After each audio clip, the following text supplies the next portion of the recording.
NIU students enrolled in exercise programs for adult special populations, as well as adapted physical education, received a hands-on lesson in disability awareness when Keith Cooper of the Rockford Park District visited campus to teach the basics of wheelchair basketball.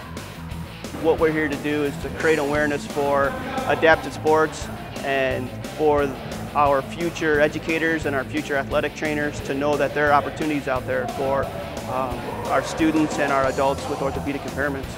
It's important to get a hands-eye perspective of somebody who is in a wheelchair most of the day. Our teachers, our PE teachers, are going to come across students who have orthopedic impairments, and it's important for them to have an awareness of the accommodations that students will need, and it's important for them to know what outlets, where are the opportunities for these students with orthopedic impairments to be able to participate in sports with their peers. Wheelchair basketball is very popular in the United States, it's popular in Europe, it's a Paralympic sport. There's a good grassroots foundation for finding the athletes and putting the athletes in chairs and getting them on teams.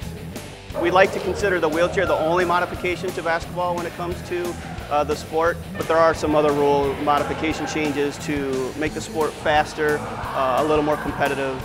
There's a classification system to include multiple disabilities with multiple impairments, and we all have a number. The more impaired you are, the smaller your number, and 5 athletes cannot add up to more than 14 points. It was a lot different than what I thought it would be because I've been in wheelchairs before. This chair is a lot easier to move around in. It's so light and fast, and it really wasn't that bad shooting. It didn't feel any different than like being on my feet. So it was really fun. I mean, it was different. Wheelchair basketball. I learned a few rules, how to play. I thought shooting on after you push, shooting on the move was kind of difficult because you're used to shooting not moving, but shooting on the run was kind of difficult. The one dribble, 2 push rule is pretty interesting. Difficult concept to kind of understand, but it was fun. I think that wheelchair basketball is a fun sport. It's an outlet for me personally. When I became injured, it kept me motivated. We know that fitness is good health for everybody, and it was important for me, and it's important for the disabled community to be with their peers and other athletes who play wheelchair sports.